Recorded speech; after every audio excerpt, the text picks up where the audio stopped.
bienvenue, le cœur ouvert à l'inconnu. J'avais envie de dire bonjour à n'importe qui.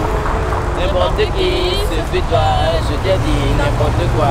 Il suffisait de te parler pour t'apprivoiser. Oh, Champs-Élysées, para para. Oh, Champs-Élysées, para para.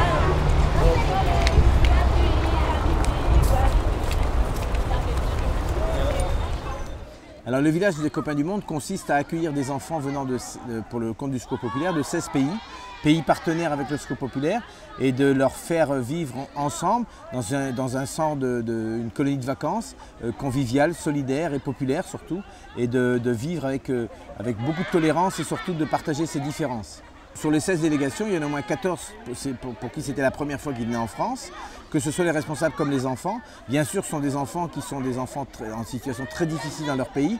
J'en veux pour preuve Haïti ou alors le Togo, mais aussi le Burkina Faso, des enfants de la rue, comme on dit, des petits orphelins. Donc c'est pour nous une grande première et une grande joie que de les accueillir et de leur faire partager ce que le Secours populaire est en capacité de faire partager avec son complice de toujours, c'est-à-dire les éclaireurs de France.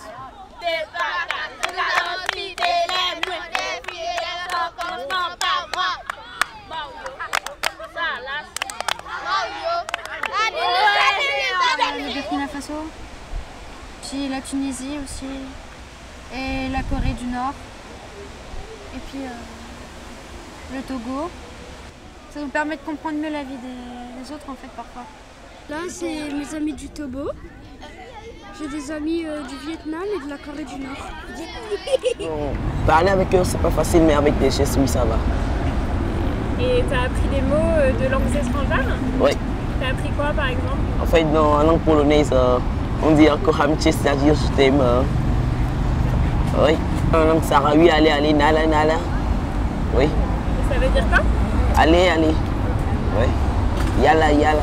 Des fois, c'est difficile parce qu'ils ne parlent pas la même langue et l'anglais, c'est un peu la langue qui lie. Parce que tout le monde ne parle pas français. Donc il y a certains qui parlent français et certains qui parlent anglais. Et la plupart du temps, c'est le langage des signes. Donc par exemple, là, les Japonais, ils sont très amis avec les Sri Lankais, mais ils ne parlent pas très bien anglais, ils ne parlent pas français non plus.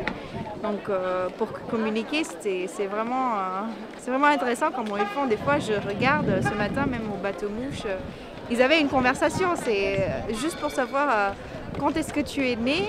Ça prend je ne sais pas combien de temps pour communiquer ça. Donc, mais ils essaient et c'est vraiment ça qui est important. Ils découvrent les coutumes, les cultures de plein de différents pays. 18 autres pays, c'est beaucoup. Et puis rencontrer des gens des pays étrangers, ils n'ont jamais vu quelqu'un de plus noir, jamais vu des gens asiatiques. C'est vraiment, ça change beaucoup pour eux. Donc c'est vraiment très bien comme expérience pour les enfants. This place is very beautiful. Yeah, it's very nice to look, and this is very helpful to our education too, because we studied in our history subjects some of these places, and now we are seeing, so it's very useful to us.